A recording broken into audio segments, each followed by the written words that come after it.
시청자 여러분 안녕하십니까? 뉴스 속 날씨 윤유라입니다. 아침 저녁으로 정말 쌀쌀한 날씨 보이고 있습니다. 요즘 감기로 고생하는 분들이 부쩍 늘었는데요. 그중에서도 계절 인플루엔자 유행 시기가 시작이 되면서 전국 각지에서 독감 예방 접종 한창입니다. 자, 오늘은요, 좋은가정의학과의 김응수 원장과 함께 도박 예방 접종의 필요성과 올바른 방법까지 함께 알아보도록 하겠습니다. 원장님 어서 오세요. 네, 안녕하세요. 네. 원장님은 감기 괜찮으시죠? 예, 안 걸렸습니다. 다행입니다. 예. 대부분 사람들이요, 독감을요, 독감 감기다, 이 정도로 알고 있는 것 같은데요. 예. 감기와 독감, 어떤 차이가 있을까요? 예, 감기와 독감을 구분하기 위해서 독감을 인플루엔자라고 또 많이 사용하고 있습니다. 네. 독감과 감기는 다른 병인데요. 감기는 다양한 감기 바이러스에 의한 상기도 감염이고요. 독감은 인플루엔자 바이러스에 의한 그 상기도 감염을 말합니다. 증상을 비교하면은 두통이나 고열, 전신 근육통은 독감이 더 빈번하고요. 콧물이나 코막힘, 목 아픔은 감기가 더 많이 나타납니다. 네. 독감은 전염력도 매우 강하고 증상이 심하게 나타날 수가 있습니다. 그래서 노약자나 만성질환자가 독감에 걸릴 경우는 세균성 폐렴이라든가 신부전증 같은 합병증 발생 위험이 높아지고요. 기존에 앓던 만성질환이 더 악화될 수가 있습니다. 특히 노인에서는 합병증 발생률이나 입원율, 사망률이 매우 높습니다. 독감으로 인한 사망의 약 90%가 노인이고요. 85세 이상 노인의 사망률은 65세, 69세 노인보다 16배 정도 높습니다. 독감은 또 항원 변이를 일으켜서 매년 유행하거나 10에서 40년 정도 주기로 세계적인 대유행을 일으킬 수 있기 때문에 국제적인 감시가 필요한 공중보건학적으로 중요한 질병입니다. 네. 여러 가지 차이점이 있는데 일단 증상으로만 봤을 때는 감기 같은 경우에는 뭐 콧물, 코막힘 같은 기관지 쪽으로 증상이 좀 많이 나타나고 예, 독감은 뭐 훨씬 주로 더 심한, 두통이나 훨씬 아주 더 심한 고열이나 몸살, 전신 근육통까지. 예. 알겠습니다. 간혹 보면요, 해마다 이제 독감 예방 접종 예. 시기다라고 예. 얘기를 많이 하는데, 근데 이거를 매년 예. 예방 접종을 해야 되는 건가라고 의문을 가지시는 분들 꽤 많이 계시더라고요. 예. 매년 맞아야 될까요? 예, 독감 예방 접종을 매년 맞는 그런 이유는요. 예. 해마다 유행하는 독감 균주가 다를 수가 있기 때문입니다. 예. 그래서 접종하고 나서 1년 후에는 또 항체가 떨어질 수가 있는데요. 그래서 매년 반복해서 맞다 보면은 면역 형성이 유리하기 때문입니다. 그래서 인플루엔자 바이러스는 대개 세 가지 A, B, C 종류로 나누는데요. 예. 독감은 주로 A형과 B형이 일으킵니다. B형은 좀 증상이 약하고 대규모 유행하는 경우가 좀 드문데요. 심한 증상을 보이고 대규모 유행하는 A형 인플루엔자 바이러스는 다양한 A형 변화를 보이기 때문에 표면 항원 HN의 종류에 따라서 H1N1, H3N2 등으로 표기합니다. 2009년에 우리나라에서 크게 유행했고 파문이 있었던 신종플루의 원인은 HN1 바이러스였습니다. 네. 인플루엔자 바이러스 특징상 항원 변이라는 게 있는데요. 크고 작은 항원 변이가 거의 매년 일어나면서 이런 항원 변이를 통해서 계속해서 독감 유행이 발생하는 것입니다. 한 번 감염이 되면 같은 바이러스에 면역이 생기지만 바이러스 성질이 주기적으로 변하기 때문에 계속 다른 종류의 독감이 유행하는 게 되는 것입니다.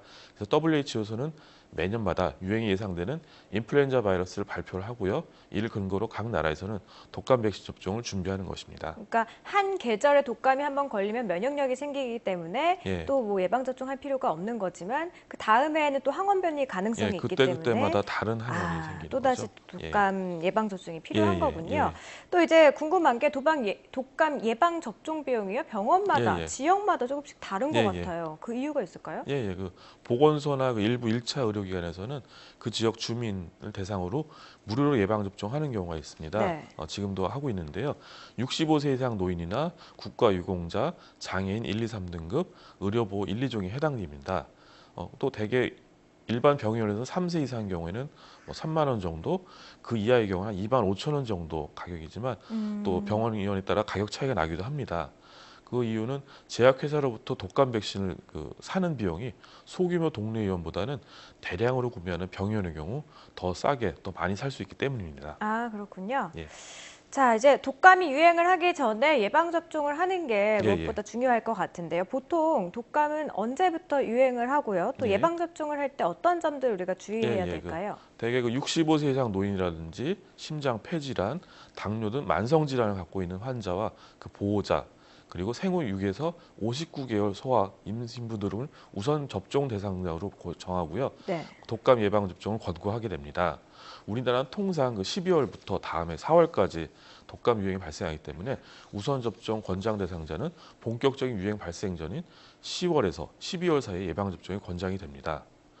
독감 예방접종의 항체가 형성되기까지는 약 2주 정도의 기간이 걸리면서 네. 개인별로 차이가 있지만 통상 6개월 정도의 면역 효과가 지속됩니다. 예. 독감 백신은 건강한 젊은 사람에서는 약 70에서 90%의 예방 효과가 있습니다. 노인이나 만성질환자의 경우는 그보다 효과가 약간 떨어지지만 합병증 예방이라든지 입원 사망률을 낮추는 데는 매우 효과적입니다. 독감 백신은 대퇴부 전해측 또는 삼각근에 근육주사로 접종하는 사백신과 코안에 분무하는 생백신 두 가지가 있는데요. 네. 생백신은 24개월 이하 소아나 50세 이상 성인에는 해당되지 않고요. 면역 저하자와 같은 독감 고위험군에서는 권유되지 않습니다. 그렇기 때문에 주로 사용하는 사백신인데요. 사백신의 경우는 생후 6개월 이후부터 매년 접종을 실시합니다. 이 경우 접종 첫 해에는 한 달 간격으로 2회를 접종하고요. 이후 매년 1회를 접종합니다. 하지만은 독감 백신 접종 첫 해 1회만 받은 경우에는 그 다음 해부터 한 달 간격으로 2회를 접종하게 됩니다. 네. 자, 그런데 독감 백신을 맞으면 안 되는 사람도 있잖아요. 예, 예. 저도 또 예방접종하고 난 뒤에 며칠 동안 예, 예. 또 팔이 뻐근하다거나 뭐 이런 예, 예. 경험을 한 적이 있는데 예, 예. 이거는 부작용이 아닐까 싶거든요. 예, 예. 어떻습니까? 그 독감 예방 접종 후에 생길 수 있는 이상 반응은 실제로는 좀 드뭅니다. 아, 그 접종 후에 발적이라든가 통증, 소양감, 발열 등이 발생할 수 있으면서 중요한 거는 단백질에 대한 알레르기 반응이나 양쪽 하지부터 마비가 진행되는 길랑발해 증후군이 아주 드물게는 발생할 수가 있습니다. 네. 그래서 대개 사백신 접종 시에 가장 흔한 이상 반응은 국소 반응으로 접종자의 15에서 20%에서 주사 맞은 접종 부위에 발적과 통증이 나타나면서 대부분 하루 이틀 사이에 사라집니다.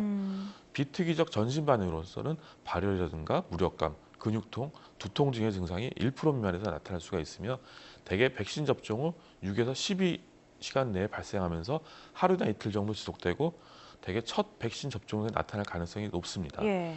드물게 백신 접종 후에 심한 과민 반응이 나타날 수가 있는데요.